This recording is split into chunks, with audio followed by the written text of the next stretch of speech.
Five News, High News, High Five.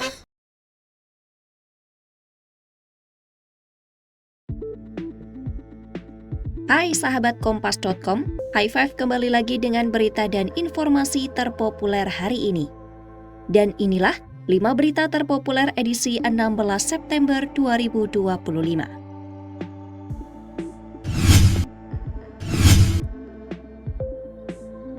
Perdana Menteri Israel Benjamin Netanyahu mengklaim bahwa negaranya saat ini sedang dikepung oleh beberapa negara lain seperti China dan Qatar.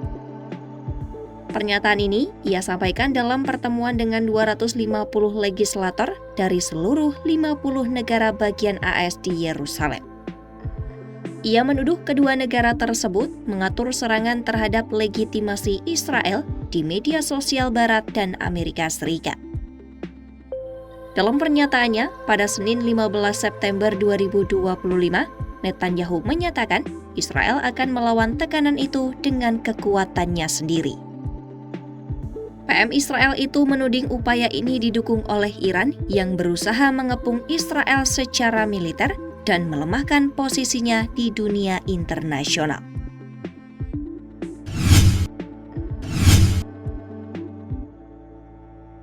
Pemerintah resmi umumkan paket stimulus ekonomi terbaru.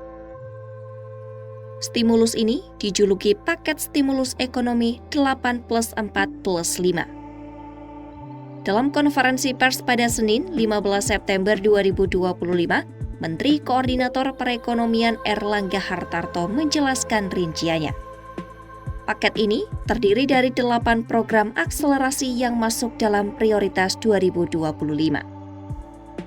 4 program yang akan dilanjutkan di tahun 2026 dan 5 program yang fokus pada penyerapan tenaga kerja.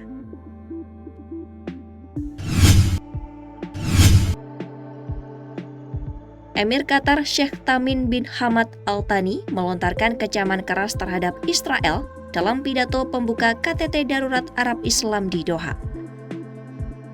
Ia menyebut serangan Israel ke ibu kota negaranya pada 9 September 2025 sebagai tindakan yang dalam tanda kutip mencolok, berbahaya, dan pengecut.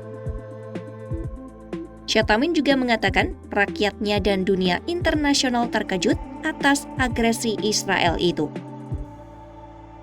Ia pun bersumpah Qatar akan melakukan apapun yang diperlukan untuk mempertahankan kedaulatan negaranya dan menghadapi agresi Israel.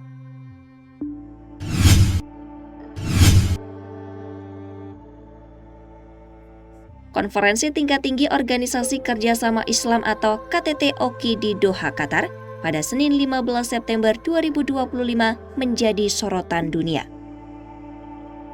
Pertemuan darurat itu membahas rencana resolusi penting yang menegaskan bahwa tindakan Israel bisa menggagalkan seluruh capaian normalisasi hubungan dengan negara-negara Arab. Normalisasi Israel-Arab selama ini dipandang sebagai terobosan diplomasi Timur Tengah. Namun, normalisasi yang digagas lewat Perjanjian Abraham itu pun mulai goyah. Perjanjian Abraham adalah serangkaian perjanjian untuk menormalisasi hubungan dengan Israel. Uni Emirat Arab dan Bahrain menandatangani perjanjian tersebut pada masa jabatan pertama Presiden AS Donald Trump di tahun 2020, dobrak tabu yang telah lama berlaku dan menjadi negara Arab pertama yang mengakui Israel dalam seperempat abad.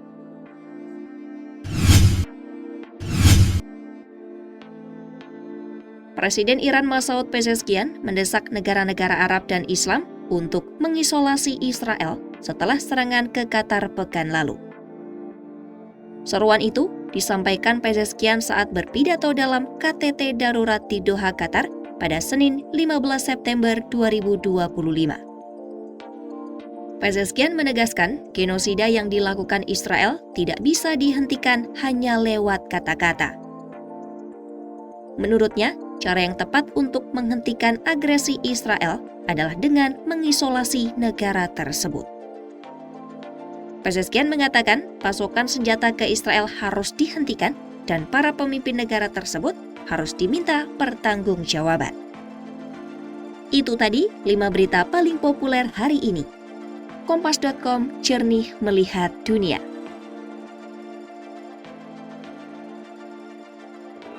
Five News, High Views, High Five.